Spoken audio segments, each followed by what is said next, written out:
Hi guys, welcome back to my mini vlog. Day 16ಗೆ ಎಲ್ರಿಗೂ welcome. So ಇವತ್ತು ಬೆಳಗ್ಗೆ ಎದ್ದು ನಾವೆಲ್ಲರೂ ಮತ್ತೆ ಜಾತ್ರೆಗೆ ಹೋದ್ವಿ. ಬೆಳಗಿನ ವೈಬ್ ಹೀಗಿತ್ತು, ಅಲ್ಲಿ ನಮ್ಮ ಅಣ್ಣದ್ರೆಲ್ಲ ನನ್ನ ರೇಗಿಸ್ತಾ ಇದ್ರು.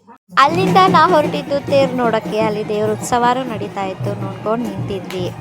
ಸೊ ನಾನು 2 ಡೇಸಿಂದ ಮಿನಿ ವ್ಲಾಗ್ನ ಅಪ್ಲೋಡ್ ಮಾಡಿಲ್ಲ. ಇದು 3 ದಿನದ್ದು ಆ್ಯಡ್ ಮಾಡಿ ಮಿನಿ ವ್ಲಾಗ್ನ ಅಪ್ಲೋಡ್ ಮಾಡ್ತಾ ಇದ್ದೀನಿ. ಜಾತ್ರೆ ಇತ್ತಲ್ವ, ಸೊ ನಾನು ಸ್ವಲ್ಪ ಬ್ಯುಸಿ ಇದ್ದೆ. ಆಮೇಲೆ ಏನಪ್ಪ ಇವಳು ಮಿನಿ ವ್ಲಾಗ್ನ ಸ್ಟಾಪ್ ಮಾಡಿಬಿಟ್ಟಿದ್ದಾಳೆ, ಇಷ್ಟೇನಾ ಇವಳು ಮಿನಿ ವ್ಲಾಗ್ ಅಂತ ಏನು ಅಂದ್ಕೊಳ್ಳೋಕೆ ಹೋಗಬೇಡಿ. ಯಾರಿಗೆಲ್ಲ ಈ ಥರ ದೇವ್ರ ಉತ್ಸವ ನೋಡೋಕೆ ಇಷ್ಟ ಎಲ್ಲರೂ ಕಮೆಂಟ್ ಮಾಡಿ. ಹಾಗೆ ಮಿನಿ ವ್ಲಾಗ್ನ ಲೇಟಾಗಿ ಅಪ್ಲೋಡ್ ಮಾಡ್ತಾ ಇದ್ದೀನಿ ಅಂತ ಯಾರು ಬೇಜಾರು ಮಾಡ್ಕೊಳ್ಳೋಕೆ ಹೋಗಬೇಡಿ. ನಾನು ನಿಮ್ಮನ್ನ ಎಂಟರ್ಟೈನ್ ಮಾಡೋದು ಯಾವತ್ತೂ ಮರೆಯೋದು ಇಲ್ಲ. ನಾನು ಈ ಥರ ರೆಡಿಯಾಗಿದ್ದೆ ಗಾಯ್ಸ್, ಚಂದ ಕಾಣ್ತಿದ್ದೀನಲ್ಲ.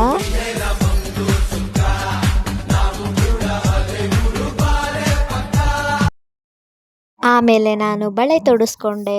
ನಿಮಗೂ ನನ್ನ ಥರನೇ ಹಸಿರು ಬಳೆ ಅಂದರೆ ಇಷ್ಟನಾ? ಕಮೆಂಟ್ ಮಾಡಿ ಇಷ್ಟ ಆಗಿದ್ದರೆ. ನನಗಂತೂ ಸಖತ್ ಇಷ್ಟ, ನಾನು ಎಲ್ಲೇ ನೋಡಿದ್ರು ನಾನು ಹಸಿರು ಬಳೆನೇ ಹಾಕ್ಸ್ಕೊಳ್ಳೋದು. ಆಮೇಲೆ ಬಳೆ ತೊಡಿಸೋ ಆಂಟಿ ನನ್ನ ಮತ್ತು ವರುಣ ನೋಡಿ ನಿಮ್ಮ ಜೋಡಿ ಚೆನ್ನಾಗಿದೆ ಅಂತ ಅಂತಿದ್ರು ಗಾಯ್ಸ್. ನಂಗೆ ಫುಲ್ ಖುಷಿ ಆಯಿತು. ಆಮೇಲೆ ಎಲ್ಲ ಶಾಪಿಂಗ್ ಎಲ್ಲ ಮುಗಿಸ್ಕೊಂಡು ಹೊರಡೋ ಟೈಮ್ ಬಂತು.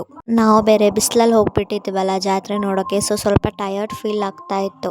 ಬರಬೇಕಾದ್ರೆ ಇದ್ದಿದ್ದು ಎಕ್ಸೈಟ್ಮೆಂಟು, ಹೋಗಬೇಕಾದ್ರೆ ಯಾರ ಮುಖದಲ್ಲೂ ಎಕ್ಸೈಟ್ಮೆಂಟ್ ಇರಲಿಲ್ಲ ಗೈಸ್, ಎಲ್ಲ ಬೇಜಾರಲ್ಲಿದ್ದರು. ಆಮೇಲೆ ನಾವು ಜಾತ್ರೆಗೆ ಟಾಟಾ ಬಾಯ್ ಅಂತ ಹೇಳ್ತಾ ಮನೆ ಕಡೆ ಹೊರಟ್ವಿ. ಆಮೇಲೆ ನಾನು ಊರಿಗೆ ಬಂದೆ, ವರು ಕೂಡ ಬೆಂಗಳೂರಿಗೆ ಹೊರಟ. ಈ ಮಿನಿ ವ್ಲಾಗ್ನ ಇಲ್ಲಿಗೆ ಎಂಡ್ ಮಾಡ್ತಾ ಇದ್ದೀನಿ. See you in the next mini vlog. ಮತ್ತೆ ಸಿಗುವ. Bye, take care. ಅಷ್ಟೇ.